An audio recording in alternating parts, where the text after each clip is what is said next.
తాకట్లో ఉన్న మీ బంగారాన్ని విడిపించి ఆ రోజు ఆన్లైన్ రేటుకి కొంటాం. Sharma gold company.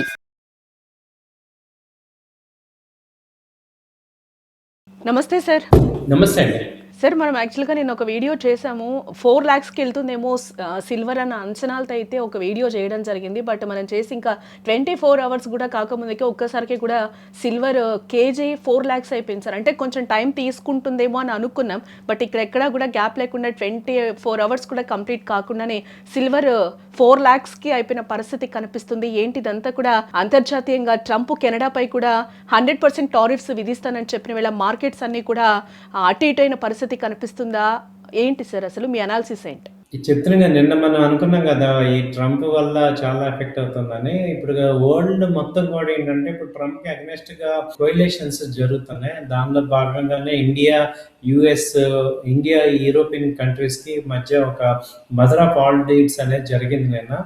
దాంతో ఇంకా రగిలిపోయాడు ఆయన. సో దాంతో ఏంటంటే ఇప్పుడు యూరోపియన్ యూనియన్ మీద కూడా శాంక్షన్స్ వేయటం, టారిఫ్స్ కెనడా మీద వేయటం, ఇవన్నీ చేస్తున్నారు. దాంతో గోల్డ్ ఒక రకంగా $200 పెరిగిపోయింది. దాదాపు ఇప్పుడు $5,300 వచ్చింది. అలాగే సిల్వర్ తీసుకుంటే $114కి వెళ్ళింది. సో దాదాపు $100 చాలా ఎక్కువ అనుకుంటే ఇప్పుడు $114కి వెళ్ళింది. సో డైలీ 20,000 చొప్పున పెరుగుతుంది. లాస్ట్ 10 daysలో సిల్వర్ చూసుకుంటే ఎవ్రీడే 20,000, 15,000 పెరుగుతుంది. సో దాంతో 2 lakhs ఉన్నదల్లా ఇప్పుడు 3,80,000కి వచ్చేసింది. సో 4 lakhs అనేది డైరెక్ట్గా వాళ్ళ గ్రేమ్ మార్కెట్లో 4 lakhs అయితే టచ్ అయింది. యాక్చువల్గా ఇది మనం ఎప్పుడు ఇయర్ ఎండ్ రావాల్సిన టార్గెట్ ఇప్పుడు వచ్చేసిందంటే ఏ రకంగా ఉంది అనేది ఇంటర్నేషనల్ అన్సర్టనిటీ అనేది మనకు అర్థమవుతుంది. ఇది యాక్చువల్గా మనం రెగ్యులర్గా మాట్లాడుకుంటున్నట్టు ఇది కేవలం బయింగ్ డిమాండ్ వల్ల వచ్చింది కాదు, కానీ కేవలం ఈ అన్సర్టనిటీ వల్ల ఎక్కువ వస్తుంది. సో ఇది మనం పదే మాట్లాడుకున్నాం, ఇదే హై రేట్ అని. బట్ ఇక కంటిన్యూగా వెళ్తుంది. రిస్క్ రేట్ అయితే విపరీతంగా అవుతుంది. సో ఇక్కడ 4 lakhs టచ్ అయిన వేళ ఇప్పుడు మనం ఏం చెప్పాలి, ఇక్కడ గోల్డ్ 200 points పెరిగింది. ఇంటర్నేషనల్గా 5,300. సో ఇప్పుడు నెక్స్ట్ టార్గెట్ ఏం చెప్తున్నాం అంటే ఇంకా 5,500 నెక్స్ట్ టార్గెట్. అది గోల్డ్కి 5,000 రావటమే చాలా ఎక్కువ అనుకుంటే ఇప్పుడు నెక్స్ట్ 200 points డైలీ $100 వెళ్తుంది గోల్డ్. సో ఇప్పుడు ఇంటర్నేషనల్గా చూసి ఇప్పుడు ఇండియన్ మార్కెట్లో 1,63,000, 65,000 దాకా వచ్చింది. సో 1,75,000 అనేది ఈ మంత్లోనే వచ్చేటట్టు కూడా కనిపించేస్తుంది. సో ఇది ఒక బిగ్ షాకింగ్. అండ్ ఏంటంటే మనం ఇంత రేట్లు దారుణంగా పైకి వెళ్ళటం అనేది ఇట్ క్లియర్లీ షోస్ అన్సర్టనిటీ ఎంత హెవీగా ఉంది మార్కెట్లో అనేది వస్తుంది. సో దీంతో పాటు ఏమవుతుందంటే ఇప్పుడు మేజర్గా ఈ గోల్డ్ ఇంకా పెరగడానికి కారణం ఇంకొక రీజన్ ఇప్పుడు అర్థమవుతుంది ఏంటంటే ఏదైతే మనకి స్కేర్సిటీ ఉందో దాని మీద ఫీచర్స్ ఎక్కువ యాడ్ అవుతున్నాయి. ఈటీఎఫ్స్ గోల్డ్ సిల్వర్ మీద ఎక్కువ యాడ్ అవటం వల్ల స్టోరేజ్ ప్రాబ్లమ్ అవుతుంది. దానివల్ల ఇంకా ఎక్కువ డిమాండ్ వస్తుంది. యాక్చువల్గా ఈటీఎఫ్స్కి ఏంటంటే ఫిజికల్గా గోల్డ్ కానీ సిల్వర్ కానీ స్టోరేజ్ కావాలి. సో ఎప్పుడైతే స్టోరేజ్ రిక్వైర్మెంట్ అక్కడ డిమాండ్ అయితే ఆర్టిఫిషియల్ డిమాండ్ ఇక్కడ ఇంకా క్రియేట్ అవుతుంది.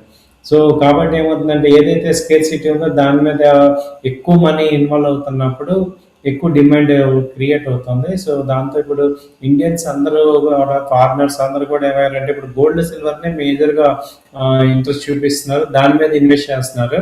బట్ ఇది ఏమవుతుందంటే it creates artificial requirement create చేస్తుంది. సో అంటే ఒక రకంగా చెప్పాలంటే రిగ్గింగ్ అనమాట. అంటే మనం గోల్డ్ని బై చేయటం మళ్ళీ బై చేయటం హైయర్స్లో చేయటం వల్ల ఎక్కువ మంది పార్టిసిపేట్ చేయటం జరుగుతుంది. సో ఈ రేంజ్ ఏంటంటే ఎక్కువ బాగా ఒక రకమైన ఒత్తిడి అనేది వస్తుంది. సో దీని తర్వాత స్టేజ్ ఏంటంటే కొలాప్స్ అవటం అనేది జరుగుతుంది. ప్రెసెంట్ అయితే ఇప్పుడు 1,114 సిల్వర్ డాలర్స్లోకి వచ్చింది. అలాగే గోల్డ్ వచ్చి 5,300, 5,300 దాకా వచ్చినప్పుడు ఏంటంటే ఇక ఒక స్టేజ్ వరకు కూడా ఎవరైనా కానీ కొనగలరు. ఆ తర్వాత ఏంటంటే ఇక పెరిగింది ఇనర్షియా అంటాం దాన్ని. సో పెరిగినా కానీ అది ఇనర్షియా వల్ల ఉంటుంది. సో అన్సర్టనిటీ అయితే బాగా ప్రివేల్ అవుతుంది. సో ఈ యూరోపియన్ యూనియన్లో 27 కంట్రీస్ ఉన్నాయి. వాటికి ఇండియాకి డీల్ అవటం అనేది డెఫినెట్గా యూఎస్కి నచ్చదు. వాళ్ళు కౌంటర్ డీల్ చేస్తారు.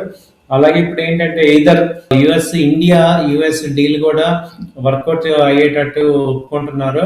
సో అది తగ్గితే కొంత గ్రావిటీ తగ్గుతుంది. అలాగే ఇప్పుడు డెన్మార్క్ మీద గ్రీన్లాండ్ కావాలని, అలాగే ఇటు ఇరాన్ మీద యుద్ధం చేయాలని, సో ఆ రెండు ఎగ్జిక్యూట్ అవుతున్నాయి. ఇప్పుడు ఆయిల్ కూడా $67 పెరిగిపోయింది. సో వరల్డ్ మొత్తం ఏంటంటే మరొక యుద్ధానికి సన్నద్ధం అవుతున్నట్టు కనపడుతుంది. దాంతో అంతా కూడా అన్సర్టనిటీ బాగా హెవీగా ఉంది. ఇది డైలీ కూడా ఈ అన్సర్టనిటీ అనేది తగ్గేదాకా ఈ గోల్డ్, సిల్వర్లు రాకెట్ స్పీడ్లు పెరుగుతున్నాయి. సో ఇది అన్అవాయిడబుల్ లాగా కనిపిస్తుంది ఇక్కడ. సో డైలీ అయితే గోల్డ్, సిల్వర్లు అయితే పెరుగుతున్నాయి.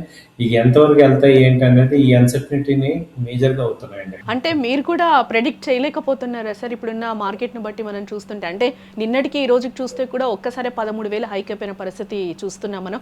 లాస్ట్ 11-10 డేస్ నుంచి మనం చూస్తుంటే కూడా వేలల్లోనే ఎక్కువ గ్యాప్ కనిపిస్తుంది సార్. సిల్వర్ కావచ్చు, అలాగే మనకి గోల్డ్లో కూడా చూస్తుంటే అంటే మనం ఒక 3 months డెడ్ లైన్ పెట్టుకున్నా కూడా బిఫోర్ ఒక 15 days లోపలే మనకి ఇయర్ స్టార్ట్ అయిన తర్వాత పెరిగిపోతున్న సిచ్యువేషన్స్ కనిపిస్తున్నాయి. ఫ్లక్చువేషన్స్ కూడా మనకి ఎక్కువగా కనిపిస్తున్నాయి.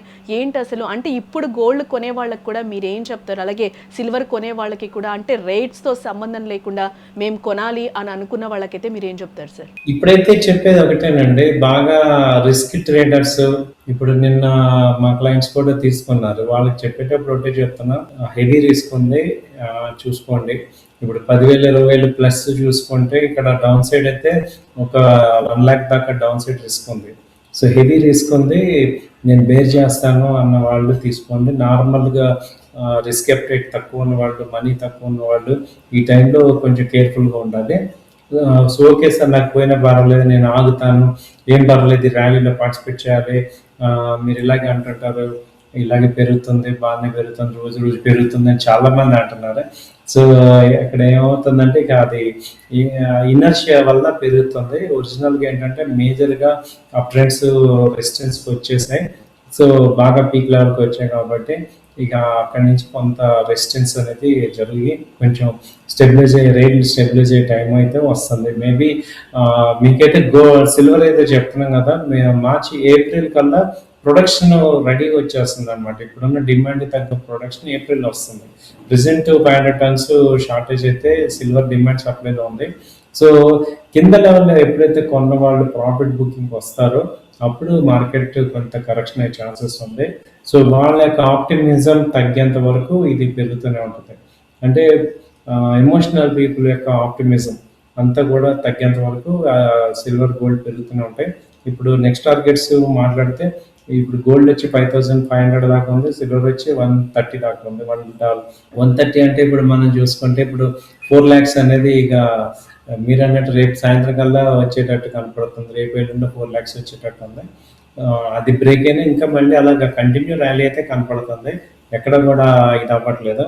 సో కాబట్టి మనం చేయాల్సింది ఏంటంటే మెల్లిగా కొంత అమౌంట్ మీరు డీల్ చేసుకోవటం అనేది బెస్ట్ ఆప్షన్ కింద చూసుకోవచ్చు. సో కాషియస్గా ఉండాలి బాగా. ఈటీఎఫ్ కొనేటప్పుడు ఏంటంటే కొంత కొనండి, ఒకసారి మేము భయపెట్టట్లేదు కానీ వాస్తవం అనేది చెప్తున్నాం. కొంత తీసుకుంటాము, ఇక్కడ ర్యాలీ అయితే అన్సర్టనిటీగానే ఉంది. So only risk taking people, daring people కొంచెం ఈ ర్యాలీలో పార్టిసిపేట్ చేయండి.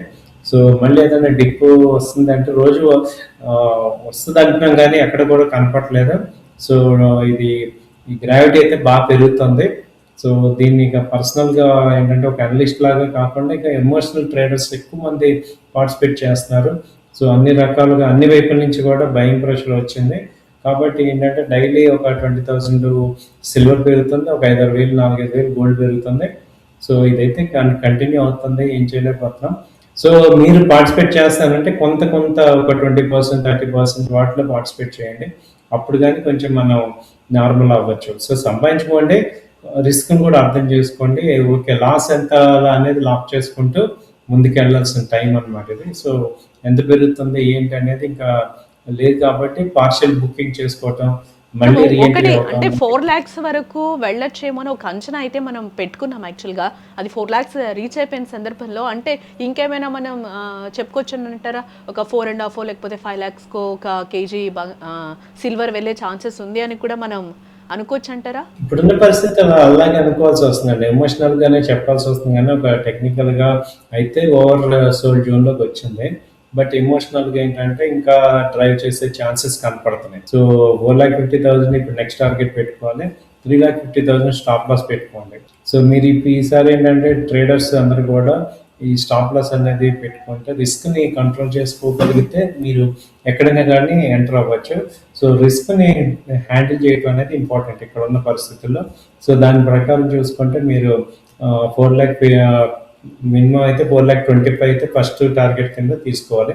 ఈ వీక్ మళ్ళీ బడ్జెట్ ఇదంతా ఉంది కాబట్టి నెక్స్ట్ 3 డేస్ కూడా మంచి ర్యాలీ అయితే ఇంకా కంటిన్యూ అయ్యే ఛాన్సెస్ ఉన్నాయండి. సార్ మీరు బడ్జెట్ అని అన్నారు కాబట్టి ఇప్పుడు ఆ బడ్జెట్ మీద ఏమైనా ఆశలు కనిపిస్తున్నాయని అనుకోవచ్చు అంటారా? గోల్డ్ సిల్వర్కి సంబంధించి ఏమైనా గుడ్ న్యూస్ వచ్చే అవకాశాలు ఉన్నాయా? మనం ఏమైనా ఎక్స్పెక్ట్ చేయొచ్చు అని అంటారా సార్? ఈ టైంలో వాళ్ళు ఇంకా ఎక్కువ ప్రెషర్ తేలేరండి. ఇప్పుడు ట్యాక్స్ కట్ రిడక్షన్ చేయటం కానీ యాడ్ చేయటం కానీ ఏం చేయలేరు. ఎందుకంటే కంప్లీట్ అన్సర్టనిటీ ఉంది కాబట్టి గోల్డ్ సిల్వర్ రేట్లు ఎక్కడ కూడా అడ్జస్ట్మెంట్ లేదు. అయితే ఏంటంటే వాళ్ళు కొంత ట్యాక్సెస్ జిఎస్టీ ఏదైనా కొంచెం తగ్గించవచ్చు. బట్ జిఎస్టీ బడ్జెట్లో యాడ్ చేయరు. జిఎస్టీ కౌన్సిల్ సెపరేట్గా ఉంటుంది కాబట్టి కొంత రాయితీలు ఇచ్చే ఛాన్సెస్ గోల్డ్లో ఉంటాయి. సిల్వర్ అయితే ఛాన్స్ లేదు, ఓన్లీ గోల్డ్ అయితే ఛాన్సెస్ ఉంటాయి బడ్జెట్లో. సార్ యాక్చువల్గా ఇప్పుడు చాలామంది ఇప్పుడు మీరు కూడా అంటున్నారు క్రాష్ అయ్యే ఛాన్సెస్ కూడా కనిపిస్తున్నాయి అని చెప్పి కూడా. అంటే ఇప్పుడు కొనే వాళ్ళకి కానీ అమ్మే వాళ్ళకి కానీ ఏం చెప్తారు? ఇప్పుడు ఆల్రెడీ కూడా 80,000లో ఉన్నప్పుడు కూడా చాలామంది కొనిపెట్టుకున్న పరిస్థితి కనిపిస్తుంది. వాళ్ళు ఎలాంటి రైట్ డెసిషన్ తీసుకోవాలను అంటారు ఈ టైంలో? ఇదేనండి, ఇప్పుడు ఇలాంటి టైంలో రైట్ డెసిషన్స్ చాలా ఇంపార్టెంట్. హెవీగా కొనద్దు, కొంచెం ఆచితూసి అడిగివేయండి. సో మనం గబక్కన్నా మనకి హై రేట్లు ఉన్నాయి, ఆచితూసి అడిగివేయండి. సో ఎక్కువ కొనుక్కొని దెబ్బతింటారు, తక్కువ క్వాంటిటీతో కొనుక్కోండి. ఇప్పుడు మనకి ఇప్పుడు మార్కెట్లో ఇమ్మీడియట్ మనీ కావాలనే ర్యాలీలో వెళ్తున్నాం కాబట్టి ఈ టైంలో ఏంటంటే అన్ప్రొఫెషనల్ అందరూ తెలియని వాళ్ళందరూ కూడా ఈ టైంలో బాగా కొనేద్దాము, ఏదో మిస్ అయిపోతున్నాం అనే స్టేజ్కి వస్తుంది. ఇంకా కొంచెం పెరిగే కొద్దీ అన్ప్రొఫెషనల్స్ అంటే రీటైల్ పీపుల్ అందరూ కూడా ఎమోషనల్ పీపుల్ అందరూ కూడా యాడ్ అవుతుంటారు. సో ఇదేంటంటే మనం అర్థం చేసుకోవాల్సింది ఈ టైంలో ఏంటంటే ఓకే, పైకి ఎంతైతే ఛాన్స్ ఉందో కిందకి వెళ్తే కూడా వెళ్ళడానికి కూడా ఛాన్స్ ఉంది. అంత ఓవర్గా స్ట్రెచ్ అయినప్పుడు కిందకి కూడా వెళ్ళే ఛాన్స్ ఉంది కాబట్టి కొంచెం పెనిట్రేషన్ డౌన్ సైడ్ కూడా ఛాన్స్ ఉంది, జాగ్రత్తగా ఉండాలి. మేబీ ఎనీ టైమ్ మళ్ళీ 350కి రావచ్చు అనమాట. 3,50,000 3,40,000 అయితే ఎనీ టైం మళ్ళీ సిల్వర్ రావచ్చు. గోల్డ్ అయితే 1,50,000కి ఎనీ టైం రావచ్చు. సో నెక్స్ట్ రానున్న 3-4 డేస్లో మళ్ళీ ఒకసారి కిందకి వచ్చి పైకి వెళ్ళే ఛాన్స్ ఉందండి. ఓవర్ బాట్లు బాగా ఉంది, ఓవర్ బాట్ జోన్. సో మళ్ళీ ఒకసారి డౌన్ అవుతుంది. ఫ్రైడేలో డౌన్ అయ్యి మళ్ళీ రైజ్ అయ్యే ఛాన్సెస్ ఉంటాయి. Okay, right sir, thank you so much. Thank you అండి.